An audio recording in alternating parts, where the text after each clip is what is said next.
Hello বন্ধুরা, সবাইকে জানাই শুভ সকাল। শুভ সকালের আমাদের গ্রামের পরিবেশটা দেখো, কত সুন্দর তাই না? গ্রামের খোলামেলা পরিবেশ কেমন লাগে তোমাদের বলবে। আজকের আমি রান্না করব বাটা মাছের ঝাল, কুমড়ো ফুলের ভাজা আর কাঁচকলার ভাজা। তাই রান্নার আগে তোমাদেরকে একটু পরিবেশটা দেখিয়ে দিচ্ছি। ওইদিকে দেখো পেঁয়াজের ফুল ফুটেছে, কত সুন্দর তাই না? পেঁয়াজের ফুলগুলো কেমন লাগছে কমেন্টে বলবে।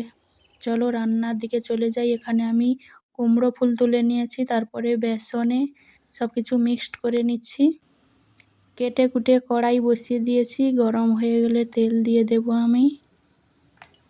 তারপরে একে একে বড়াগুলোকে ভেজে নেব। এরকম করে একে একে সব কিছু ভেজে নেব। বড়া ভাজা হয়ে গেছে, তাই কাঁচকলা আমি ভেজে নিচ্ছি এখানে। চলো, এখানে আমার সব ভাজা হয়ে গেছে, কাঁচকলা ও বড়া। তারপরে দেখো এই বাটা মাছগুলোকে আমি নুন হলুদ মাখিয়ে নিয়েছি। এগুলোকে এবার ভেজে নেব আমি। কড়াইয়ে তেল দিয়ে, তেল গরম হয়ে গেলে আমি এখানে মাছ দিয়ে দিলাম। ভাজা হতে থাক, আমি এদিকে আলুগুলো কেটে নিই সরু সরু করে।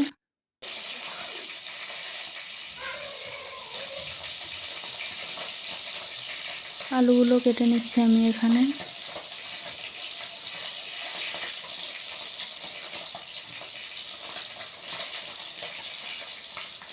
ওইদিকে মাছও ভাজা হয়ে এসেছে।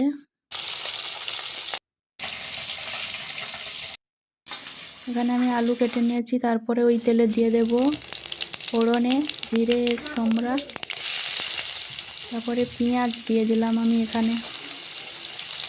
লাল লাল করে ভাজতে থাকবো ওগুলো।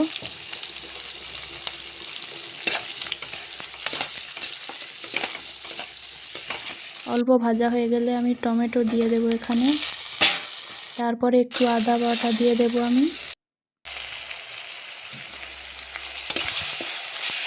দিয়ে একটু হালকা কষিয়ে নিয়ে তারপরে দিয়ে দেব লঙ্কার গুঁড়ো, হলুদ গুঁড়ো, লবণ দিয়ে দিয়েছিলাম আগে। ভালো করে আলু তুলে কষিয়ে তারপরে আমি জল দিয়ে দিলাম। এখানে দেখো আমার হয়ে এসেছে, তাই আমি ধনেপাতা কুচি ছড়িয়ে দিলাম। তারপরে নামিয়ে নেব। সব কিছু কমপ্লিট। এখানে আমার ছেলে স্কুল যাবে, খেতে বসে পড়ে।